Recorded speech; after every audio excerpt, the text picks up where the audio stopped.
our press briefing to order and extend a very special good morning to our viewers joining us on PBCJ and the World Wide Web as we host our final press briefing for 2015 on today, December 16. Welcome to the Office of the Prime Minister and to Jamaica House. In our briefing this morning, we will be updated on some of the decisions coming out of Cabinet, and that will be done by our Information Minister, Senator Sandra Faulkner. And we have also invited to join us this morning the Director of Tourism, Mr. Paul Pennycook. As listeners are aware, viewers, the start of the winter tourist season is on us, and he will be updating us on some of the plans therefrom. We have also invited to join us one of the project managers at the National Works Agency, Mr. Alfonso Marshall. He is joining us for the briefing this morning, and in a moment you will see why. First off, though, we're going to be updated on some of the decisions coming out of Cabinet by Minister Faulkner. Over to you, Minister. Good morning, everyone. This is our final briefing for 2015. Welcome to our media persons, and we also want to welcome our viewers on the PBCJ and those who are joining us on the World Wide Web. We start off with some good news. Approval has been given by the Cabinet for the execution of a contract between the government and China Harbour Engineering Company Limited for the design, improvement, and construction of sections 1A and 1B of the Southern Coastal Highway Improvement Project. This will involve work from Harbour View to Morant Bay as part of the overall segment from Harbour View to Port Antonio. The existing main road along the southern coastal section of the island has been in a generally poor condition. The alignment, surface condition, and drainage are in need of major improvement. The Harbour View to Morant Bay section covers some 43 kilometers, with Morant Bay to Port Antonio covering approximately 65 kilometers. The work on the Harbour View to Morant Bay leg is estimated to cost approximately $385 million US. Among the improvement works are a realignment of the White Horses bypass to the south of the town along the seacoast rather than to the north, and modification of the Morant Bay bypass at the western and eastern ends. A section of the highway will also be constructed to accommodate 4 lanes, and major structures are to be built, including 16 bridges, 1 flyover, 1 subway, along with new pipe and box culverts. Financing for the project is through China Exim Bank. It is being accommodated in the 5-year public sector investment programs covering the period 2016 to 2021. And we have with us Mr. Alfonso Marshall, and he will answer your questions on that great project that we just announced. As government continues the transformation of the public sector, Cabinet has approved the rationalization of the use of space within the sector. It has also approved the allocation of funds to refurbish existing government buildings and undertake the necessary maintenance. Negotiating lease purchase agreements with private owners by individual ministries, departments, and agencies has created disparity in the cost, condition, and the quality of accommodation across the public sector. Some government-owned facilities, due to age, have become functionally obsolete because of a lack of maintenance over the decades. This has forced ministries, departments, and agencies to rent privately owned buildings rather than identifying the funding to refurbish and maintain government facilities. These issues have implication for a cost-effective and efficient public sector. In addition, the state of buildings can impact the health, safety, and welfare of staff in the public sector. Consultations were held with stakeholders, including permanent secretaries, CEOs, and department heads.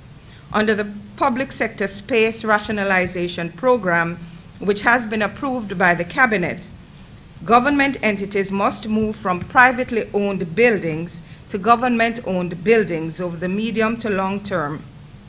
And this is based on a schedule developed by the ministry responsible for government accommodation. And the core responsibility for planning, coordinating, and organizing the space rationalization program will be that of the Ministry of Water, Land, Environment, and Climate Change. The ministry will ensure that the database on properties occupied both private and government by all ministries, departments, and agencies is updated. The Public Sector Transformation Unit has analyzed the financial statements of ministries, departments, and agencies, and it found that in 2012, government spent in excess of $1.55 billion on rental and maintenance of office space. An estimated $475.6 million represented payments from the government to government, and 69%, or $1.078 billion, represented payments to the private sector. Cabinet has approved the establishment of the Jamaican Athletes Insurance Plan to provide group health, life, and personal accident insurance for over 1,000 athletes. Cabinet has approved the selection of Guardian Life Insurance and allied insurance brokers as the providers of insurance coverage for our athletes. Guardian Life will provide group health, while Allied will provide group life and personal accident coverage. The Jamaican Athletes Insurance Plan has received funding support from the Sports Development Foundation, the Tourism Enhancement Fund, the National Health Fund, and the Culture, Health, Arts, Sports, and Education Chase Fund. The National Sports Associations and Federations have also committed to supporting the Jamaican Athletes Insurance Plan by contributing 5% of the cost for their participating member athletes. And Minister Natalie Nita Headley will provide more details on that very important insurance plan. And I see just coming in our new permanent secretary in the office of the Prime Minister, Mrs. Elaine Foster Allen. Welcome to our briefing, PS. Thank you. And we continue with the cabinet briefs. 3 compulsory acquisitions of unregistered parcels of land have been approved by cabinet. The acquisitions are in respect of a part of Craig Bannock, Orange Hill, and Revival, all in the parish of Westmoreland. The acquisitions, which will be made at market value as determined by the Commission of Lands, are to facilitate water supply project for the area being undertaken by the National Water Commission. The project entails replacement and upgrading of supply mains on the distribution system to the non-Pariel, Sheffield, and Orange Hill service areas. Once completed, this water service improvement project will result in the reduction of water loss, reduced maintenance and operational cost, as well as improved service to over 9,000 residential, commercial, and institutional customers. The law provides for the NWC to acquire any land for the purpose of performing its statutory functions. However, such acquisitions must be in accordance with the Land Acquisition Act. Cabinet has approved the appointment of a new board for the Maxfield Parks Children's Home. The board will be chaired by Mrs. Lucille Broadbow, and Mrs. Carol Fernandez will be the vice chair. And we can provide you with the names of the other members of the board. Yesterday, the winter tourist season began. Based on the feedback received, the Ministry of Tourism is optimistic that the season will be a good one. There are more airline seats and more rooms, and we expect that through our Linkages Hub initiative, we will see more benefits to farmers, manufacturers, and other suppliers of goods and services, including entertainment. Today, we're so happy to have with us Director of Tourism, Paul Pennycook, who will give us an update on the sector. And Thank you, Minister. Paul, over to you for all the goodie. Thank you, Minister. Yes, well, 2014, we saw some 3.5 million visitors to Jamaica, 2.1 million roughly in stopover visitors, and 1.4 cruise ship visitors. 2015 so far, we're on track to have another great year, and we will see some improvement in those numbers. As a matter of fact, I can confidently predict now that we will do in stopover visitors at least another 50,000 new visitors in 2015 over what we did in 2014.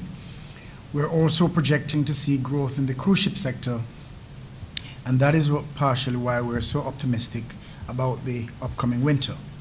As far as this winter is concerned, we are projecting a 4% increase in 2016 in stopover arrivals and a 10% increase in cruise ship arrivals based on our consultation with, of course, the Port Authority and the schedule of ships that are online to come to Jamaica.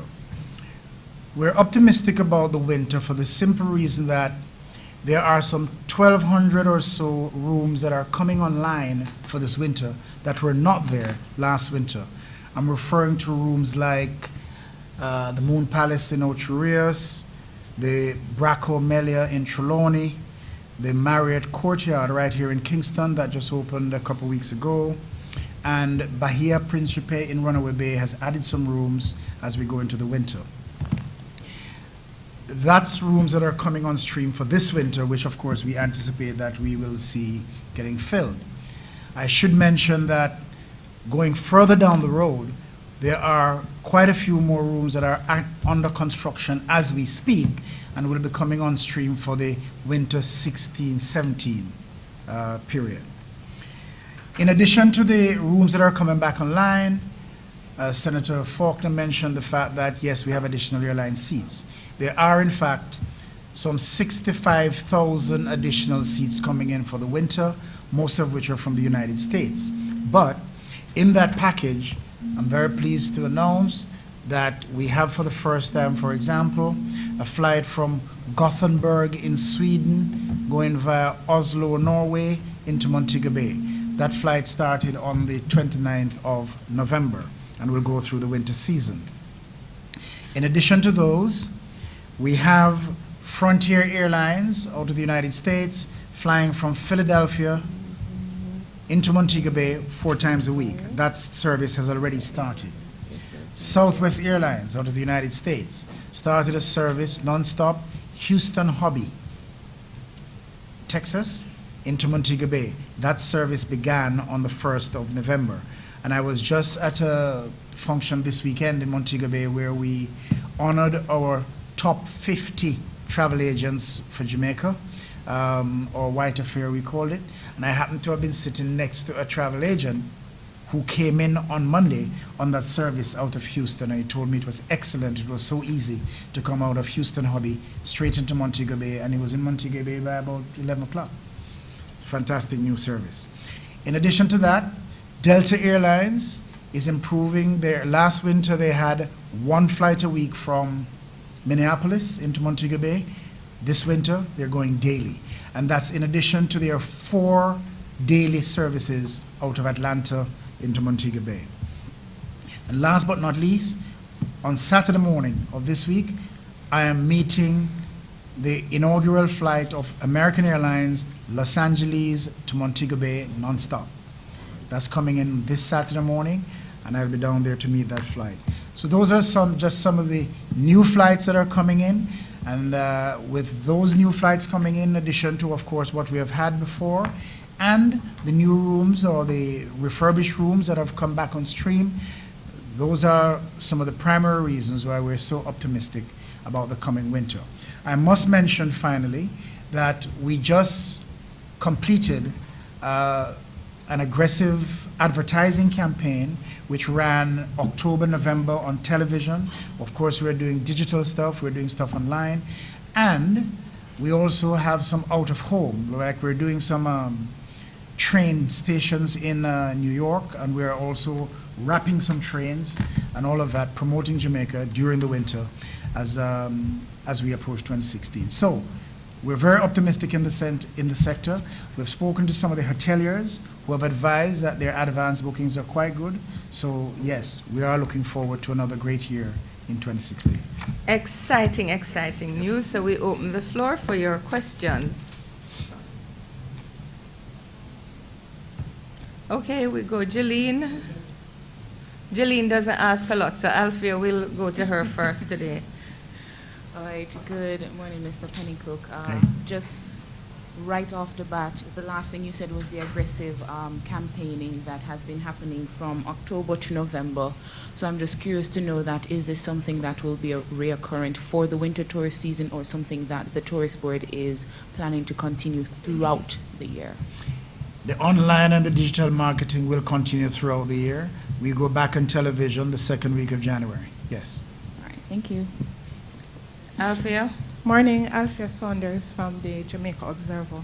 Minister, regarding the rationalization for the use of space, do you have a timeline for that, and do you know what the budget is? No, this is a work in progress. Cabinet approved for the work to begin, and we have to look at the budget and look at what is needed, and so that is being done as we speak. As I said in the brief that I gave, that they are updating the database, and from that database, we will make the next move. Okay. Do we know how many agencies and departments are housed in leased properties? The database will help us, so that's what it's doing. Because remember, this is a cabinet approval for the work to begin, so we're just letting you know what cabinet approved. Okay. All right, thank you. Rohan? Morning. The issue of the well-intentioned and much-needed improvements to the eastern end of the island. Last night we had reports of flooding in several sections. Just trying to find out, with the road improvement works that have to take place, the issue of the drainage within the other areas, like the communities off the highway. If this issue is taken into consideration in light of the planned road improvement works.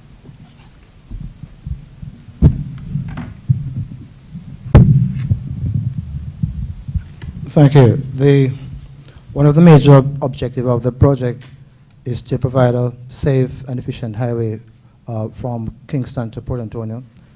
Also to provide a road that is free from flooding and a road that will enhance development. So yes, we will be addressing flooding along the corridor and to mitigate adverse impact to people who live downstream where possible. So there are many structures that will be built, canals that will allow the stormwater to run off to the sea and not overflow and damage property. Javon? Oh, you have a follow-up? Yeah, a follow-up to that. With your follow-up. We have seen and learned some of the situations that have occurred on the existing highways. For example, cattle, pedestrians climbing fences, going onto the highway and causing what is a major headache for motorists as well as operators of the highway. Trying to ascertain whether or not anything different is being looked at in terms of trying to deal with the issue of jaywalking, motorists, for example, pedal cyclists who are not supposed to be on the highway. How is that being looked at, and how is it being dealt with going into building this new highway? Well, the highway is really to provide safe access for motorists, cyclists, pedestrians even, because we're providing sidewalks for the pedestrians. So it's not exclusively for just one set of movers. So fences will be provided along the corridor to ensure that animals don't get on the highway. And these are normal. But bottom line, the facility will provide for access to all road users, but in a proper and safe manner.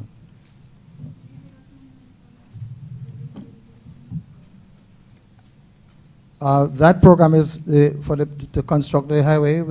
It is scheduled to commence in the next financial year, and it is scheduled for at least 3 years for completion.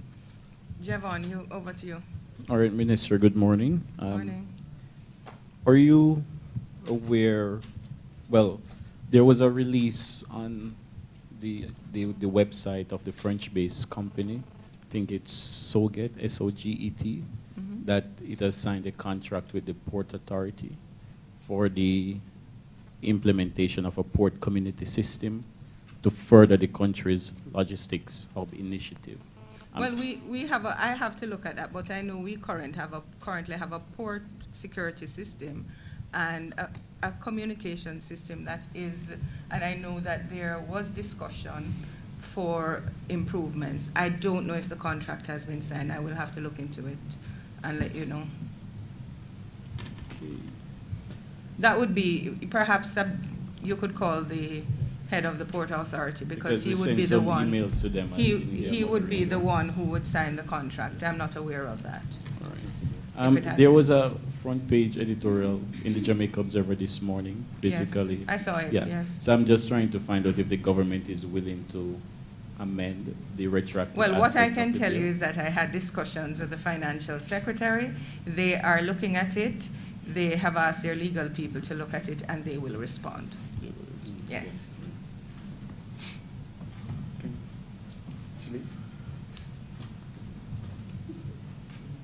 Good morning again. Minister, the Jamaican Athletes Insurance Plan. Right. I'm just wondering if there are certain criteria for athletes to qualify for this what does it take for you to be recognized? I as a know, and Jamaican remember I athlete? said that Minister Nita Headley will deal with it in detail, but what I know is that they have to be current athletes, so they have to be in a program representing Jamaica. So Oh, that, So would you have any information on after they are no longer technically active? once you're not active, as far as I know, you would not qualify. All right. But Minister Nita Headley will be having an event to give details, so I would allow her to give the details. Within the Christmas period, or are we talking next I will year? let you know All where right, she is, thank but I you. spoke to her last night about it, and I know that she will give further details. All right. Minister, the Parliament, at the last sitting, if my memory serves me correct, tabled the communication policy. Yes. Your pet project, I would describe it as. Just trying to find out, now that this policy has been tabled, what are the expectations for the public, for the media in general, and what should the agencies seek to do in light of this communication Absolutely. policy? Well, you know, it's a guide for how ministries, departments, and agencies must operate in terms of their communication. And last Thursday, we started with government communicators. We had a house full of them here at the OPM where we went through the policy with them. And the next thing we hope to do is to have permanent secretaries under the aegis of the cabinet secretary so that we can take them through the policy. It is a policy approved by cabinet, tabled in parliament, so we expect that government agencies, ministries, and departments will follow that. It's a blueprint on how they should operate, because what we have had in the past is that we have different, depending on the ministry, depending on the kind of budget they have, communications was perhaps put at the bottom of the rung or not in a prominent place in terms of the leadership of ministries, and we believe that communication is important to the functioning of a good democracy and a good government. Althea? Minister, since we're on the topic of communication, the Access to Information Act, Yes. can you say what is happening with that? When are the amendments coming to pass? You know that we had a consultant who assisted us, and the consultant did his work, and it went back to our policy people here in the Information Division and the Access to Information Unit. I know that preparations are underway for a cabinet submission. I believe that in the new year, we should have a cabinet submission on the amendments to the Access to Information Act. Okay, thank you. Ladies and, Well, we take one more question from, he's going to come now with a question that he thinks, is this. Ooh, Javon. I have to give you a little answer. But I want us to end the On a high briefing on a note. high note. So, as you said earlier on, it's a final briefing Yes. for the rest of the year. Yeah. before the election year. Oh, Right. Jesus. Javon, you're not going to come here with that today. So final briefing before the election year. So I want to know how the government has assessed its chances of being re-elected and what it sees as Javon, the you biggest know, when we impediments come going here, forward. we don't discuss politics. It's a You know, it's a government. No, that's political, and you know, at this desk, we don't talk politics. Well, if you want to talk to me, I talk to you on the outside about that. So You can't talk about the no, administration's the- chances. what I will say to you that the administration has done very well. We took an economy that was on the brink of disaster, and we have stabilized the economy. We're beginning to see growth in the economy. We have social services that have made a lot of people's lives better, and we know that we have performed extremely well and that we are proud of. And we know that the people of Jamaica know that we have done very well. Not only the people of Jamaica, but people from all over who have said so, and major multilateral institutions have said so as well. So if I say on a scale of 1 to 10, how do you assess the No, I'm not relationship? going to go there. Thank you, Javon. And as I said earlier, today is our last briefing for the year. And as we prepare ourselves for the festive season, let us deepen the bonds of family and friendship. Let us help the less fortunate among us. Let us enjoy ourselves while not forgetting the real reason why we are celebrating Christmas. And as we say goodbye to 2015 and look toward a new year of possibilities and hope, let us respect our differences while we strive for understanding. Let us work to strengthen the foundation of our nation. Let us together continue to shape a future undergirded by prosperity, peace, and love. I want to wish all of you, not only you, the members of the media here today, but our viewers on the PBCJ, all of Jamaica, and those joining us on the World Wide Web, a Merry Christmas and a prosperous New Year. Thank you. We were hoping to have some sorrel in us, so we'll go with the water. We have it on the outside. We have it on the outside. Sentiments well expressed, Minister, and we want to thank your colleagues for being part of